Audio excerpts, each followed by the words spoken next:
versos 1 até o verso de número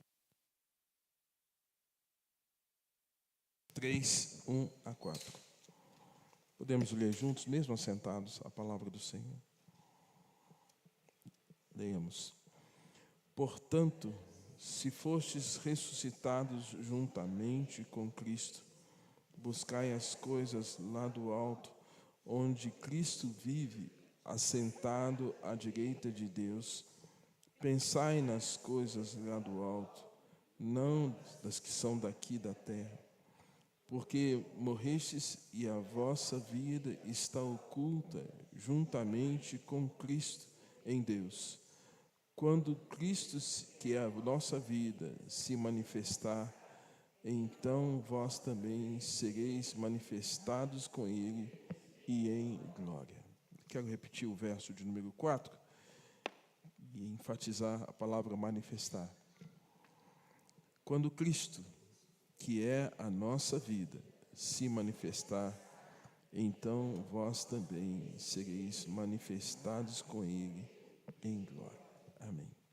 Pai Santo, nós oramos pedindo a Tua iluminação na exposição da palavra. Deus, sabemos que ela é Tua e só o Senhor pode trazer um convencimento mediante a ação do Espírito Santo de que somos falhos, pecadores, que precisamos da graça, que precisamos de Cristo, que não há outro caminho. Nos abençoe, ó Deus, para que possamos, na exposição, ó Deus, sermos fiéis àquilo que a Tua palavra nos ensina. Em nome de Jesus. Amém. Irmãos, a palavra de hoje, a manifestação de Cristo, o Cristo manifesto. Não há um evento mais significativo e importante desde que o mundo foi criado do que o nascimento de Jesus. Nós estamos diante aí do final da Copa, os argentinos estão ganhando, né? Isso deixa os brasileiros furiosos, né? Mas não há evento mais significativo, importante do que o nascimento de Jesus. E parece-me que dia a dia nós estamos perdendo a noção disso. O mundo secular hoje já tem tido leis contra o cristianismo. A Inglaterra, por exemplo, um país que tem berço protestante, já não autoriza a pregação do Evangelho em espaços públicos. Vários locais na Europa também. E cada dia mais nós estamos desvalorizando aquilo que é a mensagem central do cristianismo. A mensagem central é Cristo. O ponto central é Cristo. A doutrina que nós abraçamos, a cristologia, o Cristo redentor que nos redime, que nos salva, é a base da nossa pregação.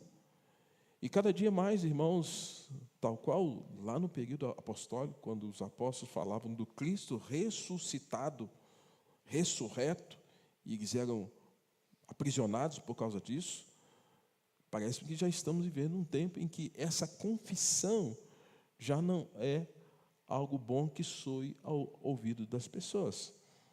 E nós precisamos reforçar exatamente esse aspecto, porque senão, irmãos, nós também poderemos ser influenciados por um mundo que já não pensa mais em Cristo. No mundo que não quer mais a Cristo. O apóstolo Paulo, ele escreve essa carta à igreja de Colossos. E a data provável foi entre 61 e 62, depois de Cristo. E o local foi a prisão em Roma. Quem já foi na Europa, quem já foi em Roma, segundo historiadores, né, segundo aí até a influência do catolicismo, existem ainda os ossos mortais do apóstolo Paulo em umas catatumbas ali de Roma. Porque naquele período os pagãos eram sepultados em solo, mas os cristãos, como eram perseguidos, eles construíram várias catatumbas, vários túneis, e os cristãos eram depositados ali, aguardando certamente à volta de Jesus. Mas, queridos, o apóstolo Paulo é esse que escreve essa carta. E a carta tem como tema a supremacia de Cristo sobre todas as coisas. Cristo é supremo sobre tudo e sobre todos. E a finalidade da carta foi a de fortalecer os colossenses sobre o conhecimento de Cristo frente às heresias. Nós sabemos que havia muitos ensinos heréticos pagãos, influência dos filósofos, influência dos epicureus, dos estoicos, influência, inclusive, de Platão, de Sócrates e outros mais, e tantos outros ensinos que estavam sendo pregados naqueles dias, e chegou também aos ouvidos dos colossenses a mensagem do Evangelho. Então, eles tinham que contrapor a mensagem que eles receberam dos apóstolos com aquilo que o mundo secular trazia sobre eles.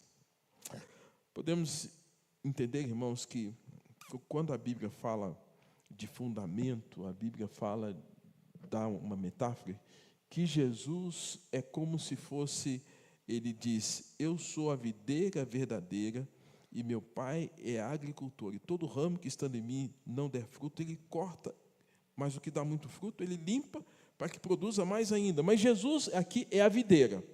O fundamento do Evangelho é Cristo. Nós somos os ramos. Se você está ligado a Cristo, você é um ramo. E a igreja de Colossos, ela foi ligada a Cristo por meio do Evangelho que eles receberam, da palavra que eles receberam. Então, Paulo está ensinando aquela igreja acerca da importância, da supremacia de Cristo, que na igreja, irmãos, não existe ponto mais central do que a mensagem de Cristo. Qualquer outra coisa que destoe disso não é evangelho. O ponto central é Cristo.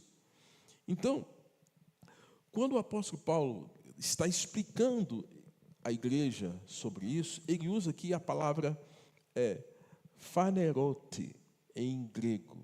Phanerote. E a palavra phanerote significa manifesto. Uma derivada de epifania. Epifania.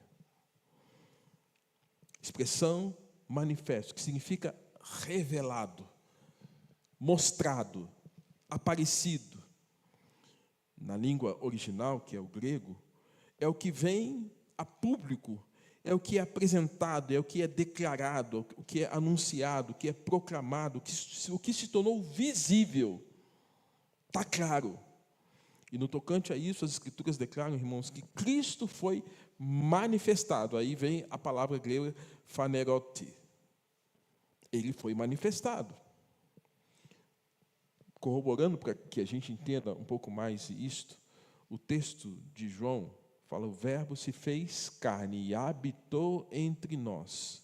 E vimos a sua glória, a glória como do unigênito do Pai. Nós vimos, ele foi manifestado. O apóstolo Paulo aqui, em Timóteo 3,16, ele fala assim, que aquele que foi manifestado em carne. Então, Paulo está dizendo, o ungido de Deus foi manifestado em carne. Lucas, capítulo de número 19, 11, diz assim, ouvindo eles essas coisas, Jesus propôs uma parábola, visto estar perto de Jerusalém, e lhes parecer que o reino de Deus havia de se manifestar. Eles ainda estavam confusos, mas sobre o reino de Deus, mas Jesus agora encarnado é a própria manifestação do reino de Deus. O apóstolo João, capítulo de número 1, verso 31, ele diz assim, eu mesmo não o conhecia, mas a fim de que ele fosse manifestado a Israel. Ele quem? Jesus. Jesus foi manifestado a Israel. O apóstolo Paulo, escrevendo à igreja de Roma, ele fala, Jesus é a manifestação da justiça de Deus. Em Tito, Paulo disse, porquanto a graça de Deus se manifestou, Então, irmãos, estão vendo que a Bíblia está mostrando que ele já foi revelado, está aqui, ele está entre nós, ele foi anunciado, ele foi proclamado, ele foi manifestado. E Tito, capítulo 3, verso 4, ele fala: quando se manifestou a benignidade de Deus, nosso Salvador, e o seu amor para com todos nós, derramou sobre nós ricamente por meio de Jesus Cristo, nosso Senhor. Mais uma vez, falando manifesto. No livro de Colossenses, a palavra aparece algumas vezes, como esse texto de 3,16, que nós lemos, mas Colossenses 1,26, o apóstolo Paulo, construindo o pensamento sobre a manifestação de Cristo, ele está dizendo: o mistério que esteve oculto durante séculos, agora é manifestado. Então Paulo está dizendo, o que estava oculto, o que estava escondido, o que era só promessa, agora está aqui, manifestado. No capítulo 3, verso 4, o apóstolo Paulo, agora falando de uma perspectiva mais escatológica, ele fala: quando Cristo, que é a nossa vida, se manifestar, então vós também sereis manifestados com ele. Aí ele está falando de uma perspectiva escatológica, futura. Ele está falando da volta de Jesus. Quando ele voltar, né? Quando Cristo, que é a nossa vida, se manifestar, ou seja, uma segunda manifestação de Cristo, então vós também sereis manifestados com ele. Ou seja, tem uma conexão entre a manifestação de Cristo, o estado de glória, com aqueles que creem que Cristo voltará. Aqueles que serão recebidos na glória.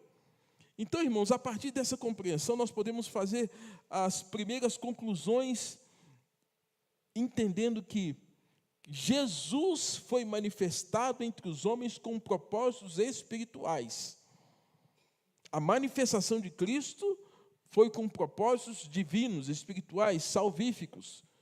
Eu poderia pensar, primeiro, para instaurar o reino de Deus na terra. Por mais que nós pensemos, irmãos, em governantes, em homens, em sistemas, parece que não, mas quem continua governando e quem governa tudo e sobre todos é Cristo. Ele veio instaurar o reino de Deus na terra. Segundo, ele veio ser a justiça de Deus entre os homens. Nele foi imputado os nossos pecados, mas ele é a justiça de Deus entre os homens. E ele veio, por isso, tirar os nossos pecados, as nossas mazelas, as nossas imperfeições. E ele veio também com a mensagem de juízo para os vivos e para os mortos. Porque ele vem, julgará o mundo com justiça e os povos consoante a sua iniquidade. Então, Jesus veio. Não existe outro acontecimento na história da humanidade que seja tão singular e importante que devamos levar em conta do que a encarnação do Verbo. Mudou tudo. Nascimento de Jesus em Belém, da Judéia, os anjos anunciando, os magos indo ali para trazer as suas oferendas, há um estado de glória tremendo. E, lamentavelmente, nós ficamos iludidos com outros acontecimentos que não têm minimamente a proporção do que ocorreu na encarnação do Verbo, na manifestação de Jesus. Então, eu quero extrair 3 ensinos a partir disso. Primeiro, Jesus, o Cristo manifesto, que se faz morrer e viver por cada um de nós, que é exatamente o que o texto vai nos apresentar no verso de número 1. Portanto, se fostes ressuscitados juntamente com Cristo, ou seja, ele está fazendo uma comparação, um anúncio de que nós podemos viver a vida de Cristo. Nós podemos experimentar os benefícios dessa manifestação. E Quando a teologia chama esse vínculo, chama-se de união hipostática. Jesus Cristo, homem, Jesus Cristo, Deus. Ele se fez homem por nós, nessa união, sem confusão, sem mistura, de maneira que essa união agora é compartilhada com aqueles que creem. Então, quando você passa a crer em Cristo, você experimenta exatamente aquilo que o apóstolo Paulo está dizendo. Portanto, igreja de Colossos, se fosses ressuscitados juntamente com Cristo, Paulo está dizendo que é possível experimentar os benefícios desse Cristo manifesto entre nós. Efésios capítulo de número 1, verso 3 a 4, fala dessa união, da união com Cristo que tem raízes num plano divino, na eleição, para trazer você a palavra da salvação. Irmãos, às vezes nós ficamos muito angustiados porque tantas pessoas não vêm ao Evangelho, não é assim? Como nós gostaríamos que tantas pessoas respondessem ao Evangelho. Familiares, amigos, a nação como um todo. Nem todos responderam ainda o Evangelho. Pode ser que alguns ainda venham a responder. Mas você respondeu ao Evangelho. E se você respondeu a esse Evangelho, é porque o Senhor te chamou a experimentar os benefícios desse Cristo manifesto, que foi nascido da Virgem Maria. Esse Cristo, ele é anunciado, e por isso que o apóstolo Paulo ele vai dizer em Efésios capítulo 1, 3 e 4, bendito seja Deus e Pai de nosso Senhor Jesus Cristo, que nos tem abençoado com toda a sorte de bênção espiritual nas regiões celestiais em Cristo, assim como nos escolheu nele que em Cristo. Em que momento? Antes da fundação do mundo, para que você fosse santificado por Ele, para que você tivesse a vida de Cristo. É por isso, irmãos, que Jesus, o Cristo manifesto, nos faz morrer e viver com Ele. Morremos para o pecado com Cristo e somos ressuscitados para a vida em Cristo. E essas palavras dizem que nosso pensamento acerca dessa união com Cristo precisa começar com a decisão graciosa de Deus de salvar o seu povo, de salvar você, de salvar a mim, feita antes da fundação do mundo. Então, muito antes, às vezes, de nós ficarmos num estado de angústia e sofrimento, porque tantas pessoas ainda não responderam ao Evangelho, cada um de nós tem que ter um espírito de gratidão, porque, mediante a ação do Espírito Santo de Deus, você já pode compreender esse Evangelho. Você disse sim ao Evangelho, porque o Senhor capacitou você, mediante a ação do Espírito Santo, para dizer sim ao Evangelho. Então, você recebe os benefícios dessa salvação, que a Bíblia nos apresenta. Nas palavras de um teólogo chamado Lewis Smith, no livro Salvos pela Graça, de Anthony Huckman, ele fala assim: precisamos entender que, enquanto Cristo permanecer fora de nós, e nós estivermos separados dele, tudo o que ele sofreu e fez pela salvação da raça humana permanece inútil e sem valor para nós.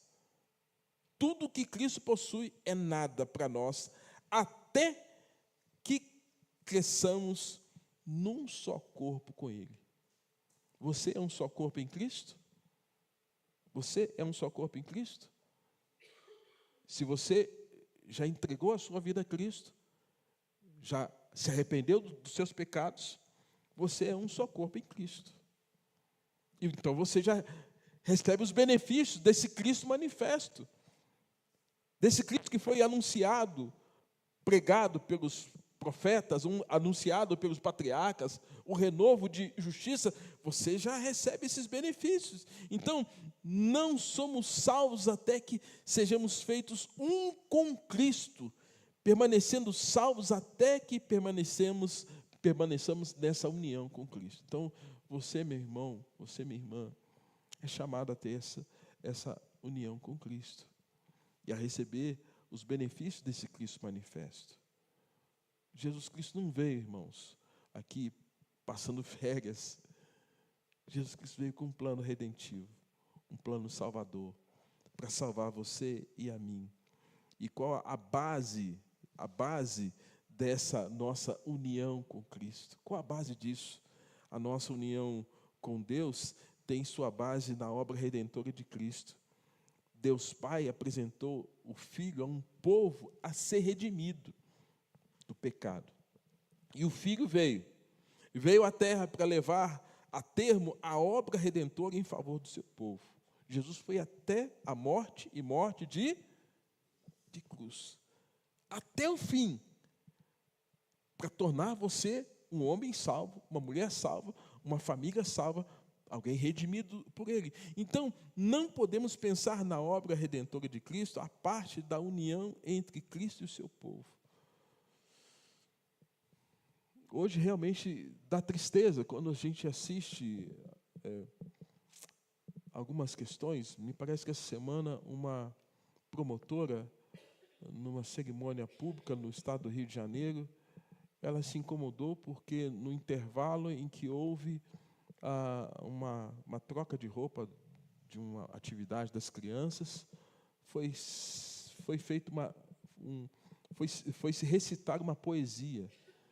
E a poesia falava do nome de Deus. E a promotora pública se inquietou com aquilo e disse que aquele não era o momento adequado para falar de Deus, que ela se sentiu extremamente o quê? Ofendida. Irmãos, mas ela representa, pegando a parte pelo todo, aquilo que Jesus Cristo experimentou, aquilo que João disse. Veio para os que eram seus, mas os seus não receberam. Estão dando as costas para Deus. Está de rebeldia, rebelião. Calvino fala, cego, surdo e mudo espiritualmente. Mas a todos quantos o receberam, deu-lhes o poder de serem chamados filhos de Deus. São esses que creram nessa manifestação de Cristo, na vinda de Cristo, nessa presença gloriosa de Cristo. Então, essa união está envolvido, termos teológicos aqui, vocação eficaz, o chamado para a salvação, ou seja, você foi chamado para a salvação porque o Espírito Santo tocou sua vida. Você não veio porque você quis. Você veio, sabe por quê? Porque o próprio Espírito Santo de Deus convenceu que você é um pecador, que você precisava de Cristo, que você precisa responder num ato de fé, de crer. Até para crer nós precisamos de Cristo. Então é um privilégio você servir o Senhor. Não é um peso. É um peso ir à igreja, é um peso. Não, irmão. É um privilégio. Está envolvido a regeneração, um novo nascimento. Você foi feito uma nova criação. E assim, se alguém está em Cristo, nova criatura é. As coisas antigas já passaram. Você foi justificado em Cristo.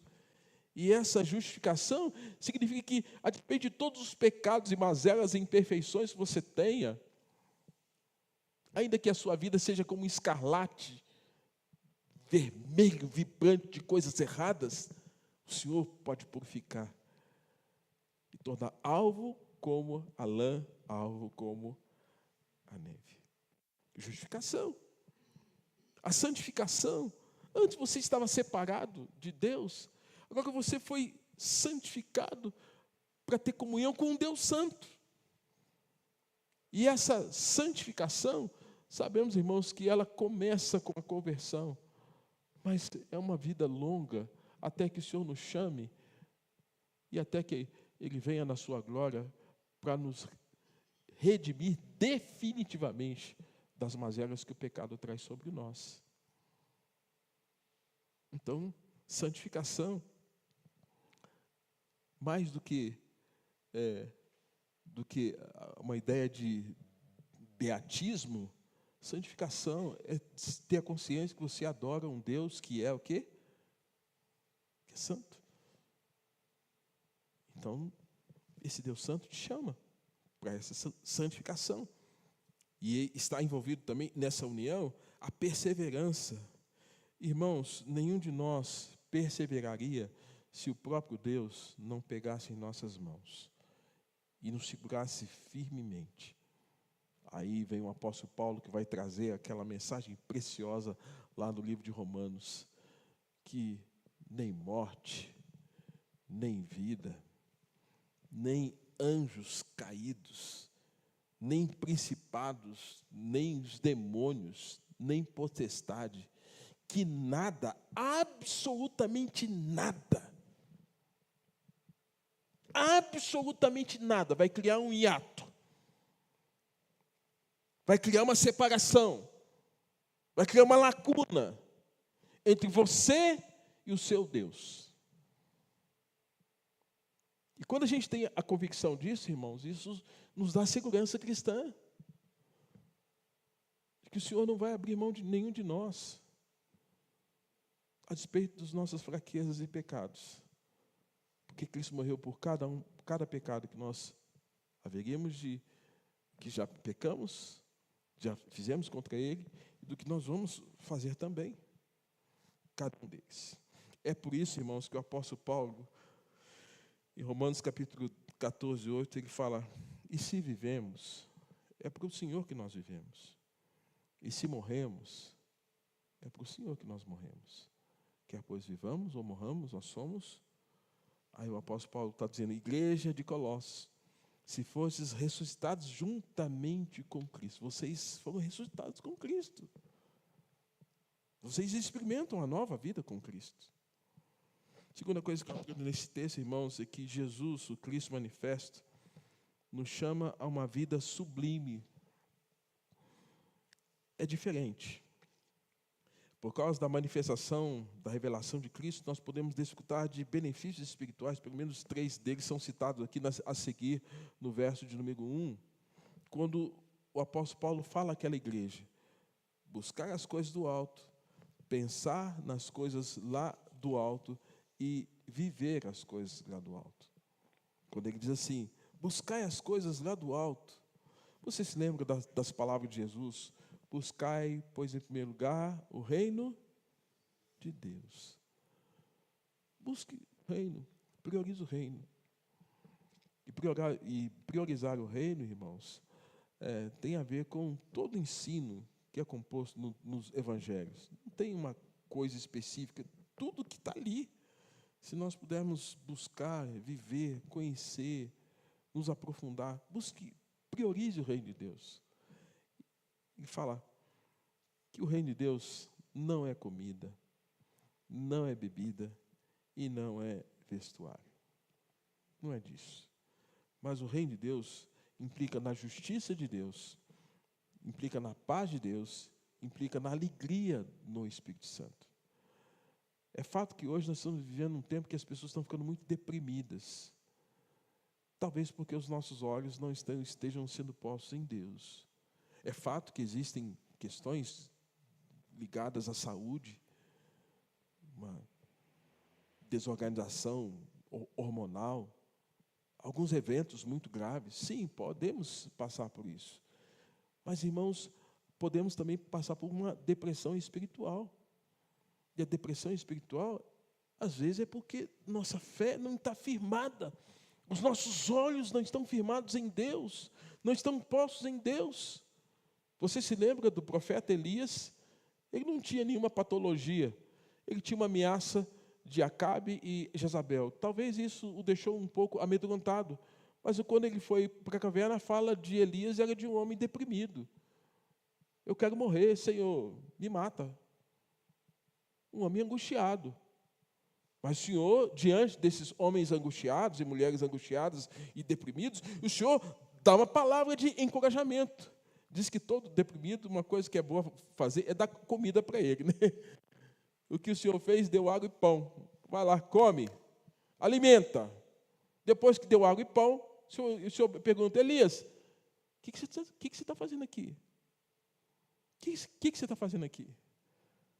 Irmãos, Elias, esse homem que tinha perdido até o entusiasmo em relação ao profetismo, venceu os falsos profetas de Baal, dos Baalins, viveu milagres tremendos com a viúva de Serepta, foi provido quando estava em Tisbé, o Senhor trouxe água e pão para ele, trazendo os corvos para alimentar, viveu coisas sublimes, mas um momento de angústia, os olhos deles se desviaram do Senhor. E aí o Senhor tem que falar com ele e dizer, olha, volta a fazer o que você está fazendo. Senhor, eu estou aqui sozinho, só eu fiquei, só eu estou na igreja, só eu estou na família, só eu estou no ministério, só eu. Não tem, você não está sozinho. Há outros que não se dobraram como você. Então, você não está sozinho. Então, a ideia de coletividade, irmãos, fortalece a igreja, fortalece o crente. E nesse momento aqui, nós podemos pensar que algumas distrações podem nos fazer perder a visão e não buscarmos as coisas lá do alto. E aí nós enfraquecemos mesmo. Ele fala que nós temos que pensar nas coisas do alto. E o apóstolo Paulo, em Filipenses, capítulo de número 4, verso 8, nos dá a dica de coisas que nós devemos pensar. Tem gente que só fica com uma caramiola na cabeça, né? Remoendo erros, pecados, defeitos, problemas. Vai ficar deprimido. Aí Paulo fala assim, inspirado pelo Espírito Santo, porque está aqui, ao remédio para a sua mente aqui, ó. Pensa no que é honesto, pense naquilo que é justo, pense naquilo que é puro, pense naquilo que é amável, sem ira, sem amargura, sem ressentimento, pense naquilo que é de boa fama. Essas coisas são louváveis. E ele fala, se alguma virtude há, se algum louvor existe, seja isso que tome conta da sua cabeça, da sua mente. Seja isso que ocupe o vosso pensamento. Pensamento, sinapses, conexão neuronal. Nossa mente pensa rapidamente, milésimos de segundos, aí vem pensamentos, emoções. Coloque coisa boa. Ele fala que quando nós cremos nesse Cristo manifesto, nós buscamos as coisas do alto, nós pensamos nas coisas do alto e nós vivemos as coisas do alto. Salmos que o Jair leu aqui, Salmos 1. Bem-aventurado o homem que não anda no conselho dos ímpios. Tem ímpio que dá conselho e dá mau conselho? Tem. Eu creio no Cristo que se manifestou, na mensagem que ele tem, é poderosa. Então, eu não vou andar segundo o conselho dos ímpios. Ele fala, não se detém no caminho dos pecadores. Eu não vou ficar parando para ouvir quem não tem para ministrar coisa boa. Caminho dos pecadores. E não vou me assentar na roda dos escarnecedores. Irmãos, hoje o escarnecer tem a ideia de cancelamento, tem a ideia de denegrir a imagem, difamar. Mas esse homem que vive e antegoza benefícios espirituais, ele tem prazer na lei do Senhor. E essa lei é alimento para a sua alma, e nela ele medita dia e noite. Isso significa, irmãos, que nós temos o remédio para lidar com esse mundo. Filosofias, pensamentos mundanos, carnalidade. Jesus falou, eu tenho aqui o remédio para vocês. Provem nele, experimentem ele. Lembremos, irmãos, que o apóstolo Paulo está falando aqui que há uma vida oculta com Cristo. E essa vida oculta com Cristo é porque habita em nós o Espírito Santo. Habita no crente a natureza de Cristo. O Espírito Santo não é uma força impessoal como pensam os espíritas. O Espírito Santo é uma pessoa. E aí a doutrina, pneumatologia, nos mostra o Espírito Santo, quando Ananias e Safira mentem aos apóstolos, a pergunta é: por que vocês mentiram ao Espírito Santo? O apóstolo Paulo, quando fala do Espírito Santo, ele fala que ele é uma pessoa. Força não se entristece, mas pessoa se entristece. Não entristeçais o Espírito Santo. Então, o Espírito Santo é uma pessoa. E essa pessoa que habita em nós, irmãos, tem a ver com essa vida oculta nossa em Cristo. Essa vida tão oculta e tão poderosa que nós não precisamos que ninguém fale conosco se estamos vivendo certo ou errado. O próprio Espírito vai nos mostrar se estamos certos ou se estamos errados. Deus é onisciente, onipresente, onipotente, sabe de tudo, está em todos os lugares, tem poder sobre tudo. E às vezes a gente não precisa estar, né? Às vezes algumas situações que o pessoal fala assim: o pastor está chegando, viu? O pastor está chegando. Não adianta fingir que se eu fosse o legislador da sua vida espiritual. É o Espírito Santo que legisla, que vai mostrar o que está certo e o que está errado para você. E nesse sentido, é essa vida oculta que Deus quer que nós tenhamos, que nós experimentemos em Deus por causa do Cristo manifesto. E eu posso pensar no terceiro e último ponto aqui, que Jesus, o Cristo manifesto, nos prepara para a glória dos céus. O verso de número 4 mostra isso. Quando Cristo, que é a vossa vida, for manifestado, também vos manifestareis com Ele em glória. Paulo está falando uma palavra de consolação para a igreja de Colossos. A igreja de Colossos, nós não temos uma história de uma grande perseguição naquele período. Então, é uma palavra que encoraja aqueles crentes, encorajou aqueles crentes em relação a essa vida com Deus. E Paulo está dizendo: quando Cristo, que é a vossa vida, a vida de vocês é Cristo. Se vivemos com Ele. Se morremos, com Ele morremos. Com Ele também nós seremos ressuscitados. Paulo está ensinando esses princípios. Então ele está falando: quando Cristo, que é a vossa vida, for manifestado. Não está falando agora daquela primeira vinda. Agora ele está falando da segunda vinda. Então Paulo está dando uma palavra escatológica para aqueles irmãos.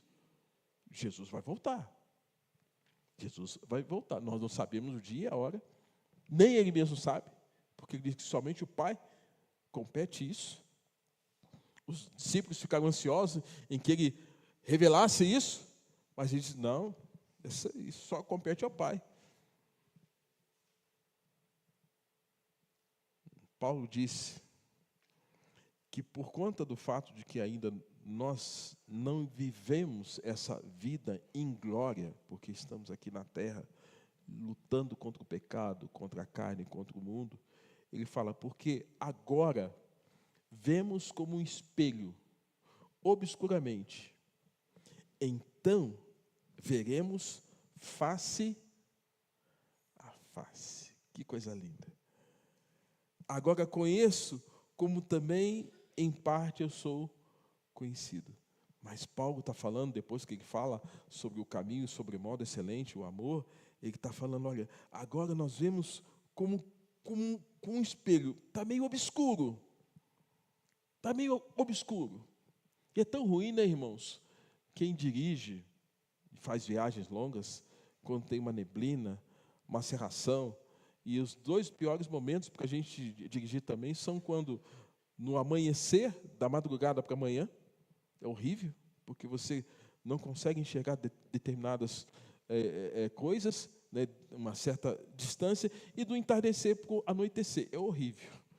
Eu gosto de viajar muito quando eu vou para Minas, eu vou da madrugada para amanhã. Então, essa penumbra é meio chata. Se tiver chuva ainda, pior ainda. Parece que a gente perde a noção do que está na frente, mas a gente sabe que a estrada está lá. Irmãos, a Bíblia fala que hoje nós vivemos assim. A estrada está lá, o caminho está lá, mas tem hora que a gente não consegue enxergar direito. Vemos obscuramente.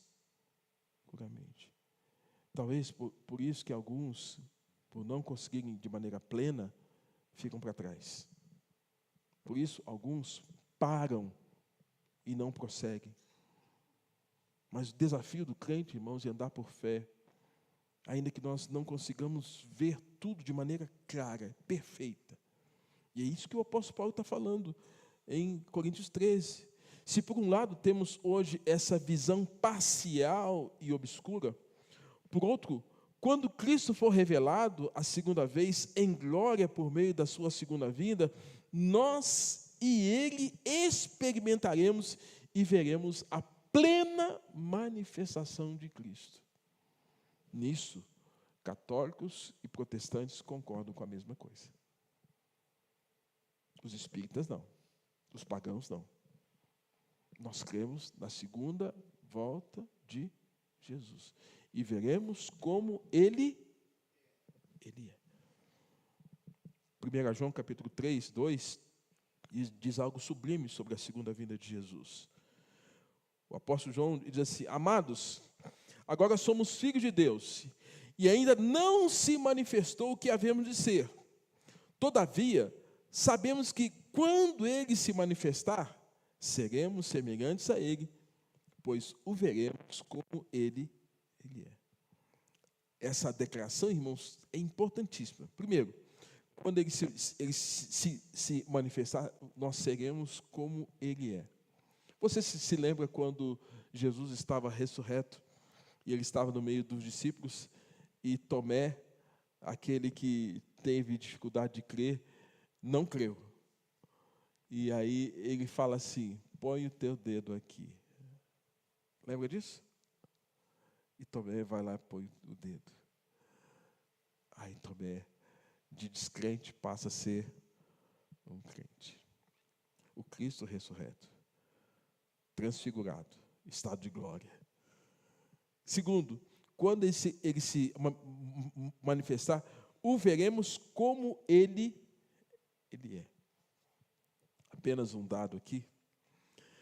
Quando Jesus voltar, Ele não vai mudar você de maneira plena, como se Ele fosse deletar quem você é para formar uma outra pessoa.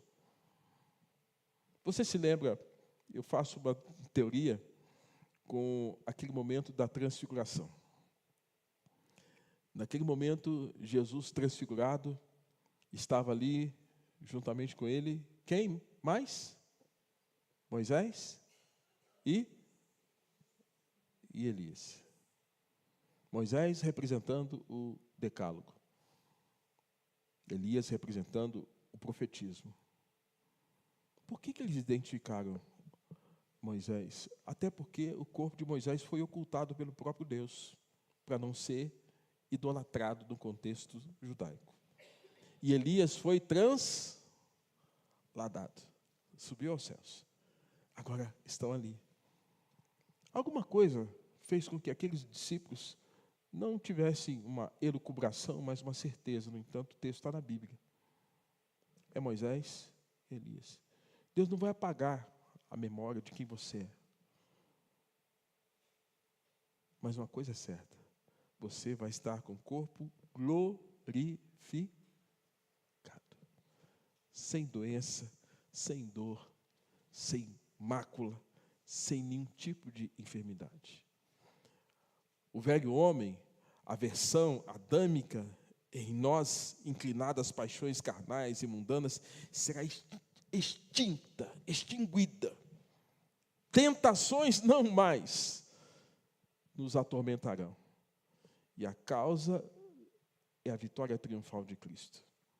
John Piper, em seu livro A Paixão de Deus por Sua Glória, ele disse o seguinte: fica claro que as Escrituras indicam em todas as ocasiões que Deus fez de si mesmo o fim de todas as obras, como se o mesmo ser, que é a causa primária, fosse também o fim último de todas as coisas. Ou seja, Jesus é o alfa e o ômega. É o princípio e o fim de todas as coisas. Ele foi manifesto para ser esse alfa, para ser esse ômega. E é por isso que Paulo diz em Romanos 8:17, que somos, por causa desse Cristo manifesto, que passamos a crer nele, entregar a nossa vida a ele, devotar a nossa vida a ele. Nós somos herdeiros de Deus. Depois ele fala, co-herdeiros com quem? Com Jesus. Então, fica preocupado com a herança daqui da terra não, tá? A gente briga tanto por elas, né? As famílias se dividem. Aí eu quero um tanto, eu quero tanto, aí só assino se for um tanto, brigaiada só. Essa herança é perecível, corruptível, e vai ser consumida pelo fogo. Mas Paulo fala que quando nós cremos desse Cristo manifesto, irmãos, nós passamos a ser herdeiros de Deus e co-herdeiros com Jesus. E somos filhos, então somos também herdeiros de Deus, co-herdeiros com Cristo, se realmente participamos do sofrimento de Cristo, para que da mesma maneira participemos da sua glória. E eu concluo. Primeiro, Cristo manifesto nos faz morrer e viver nele e com ele. Segundo, o Cristo manifesto nos chama a uma vida sublime, pensar nas coisas lá do alto, buscar das coisas lá do alto, viver as coisas lá do alto. Terceiro, o Cristo manifesto nos prepara para a glória dos céus. Nós estamos sendo treinados para os céus. Culto, adoração, exaltação, a comunhão. Portanto, irmãos, por causa dessa manifestação, somos ou seremos ressuscitados com Cristo, capacitados a pensar, a buscar e a viver as coisas lá do alto, na medida da ação do Espírito Santo em nossa vida, aguardarmos a viva esperança para vê-lo como Ele é e ser como Ele é. Livro que me chama muita atenção, O Peregrino, John Bunyan. John Bunyan, ele retrata a seguinte descrição na caminhada do peregrino. No capítulo 23, ele fala sobre a cidade celestial, uma metáfora que ele usa para referir-se aos céus. Ele diz o seguinte sobre a chegada dos personagens Esperança e Cristão às portas do céu. Metáfora que ele usa. Segundo livro. Agora vi, em meu sonho, que a essa altura os peregrinos já haviam atravessado o terreno encantado. O terreno encantado, onde é? Aqui na terra. Pois já haviam saído da cidade da destruição. A cidade da destruição é o mundo sob condenação. Passado o pântano do desânimo. Lembrando que pântano, quanto mais você mexe, mais você afunda. E o castelo da dúvida, da incerteza. Diz ele, lá na cidade celestial, a atmosfera era doce e agradável. Aqui é uma referência aos céus. Nesse país, o sol brilha noite e dia, está muito além do vale da sombra da morte. E fora do alcance do gigante do desespero. Nesse lugar, os peregrinos, que são os crentes, somos nós, não podiam mais ver o castelo da dúvida. A dúvida ficou para trás, que agora é céu. Podiam enxergar a cidade onde iam.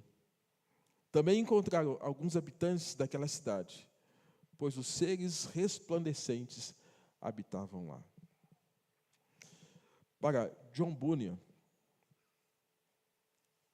já teremos passado o vale da sombra da morte, vencido o gigante do desespero, superado o castelo da dúvida e renovado a aliança com o Senhor para toda a eternidade. É por isso, irmãos, que Calvino ele fala que nós precisamos fazer uma confissão. E eu convido você a abrir a sua Bíblia comigo em 1 Timóteo 3,16. Nós vamos já encerrar. 1 Timóteo, capítulo 3, verso de número 16. Calvino fala que esse é um hino à cristologia. É uma confissão de quem é crente. É uma confissão de quem entendeu a mensagem do Evangelho. Calvino defende o fato de que essa é uma expressão que deveríamos sempre nos lembrar dela. Podemos ler? Verso 16, leamos. Evidentemente, grande é o mistério da piedade. Aquele que foi manifestado na carne, foi justificado em espírito, contemplado por anjos, pregado entre os gentios, crido no mundo e recebido na glória. Quem é esse? Quem é esse? Quem é esse? É Jesus. Uma confissão. Manifestado na carne, justificado em espírito, contemplado pelos anjos. Glória a Deus nas maiores alturas e paz na terra entre os homens a quem Ele quer bem. Pregado entre os gentios. Pregado ali na cruz entre os gentios. Universalidade da palavra, da pregação. Crido no mundo. Uma das virtudes dessa Copa é jogadores do mundo todo exaltando a Cristo. Recebido na glória. E você é convidado a também a crer nesse Cristo, no Cristo manifesto, para que um dia também você possa desfrutar dos benefícios da salvação que Ele nos confere. Que o Senhor nos abençoe. Ouçamos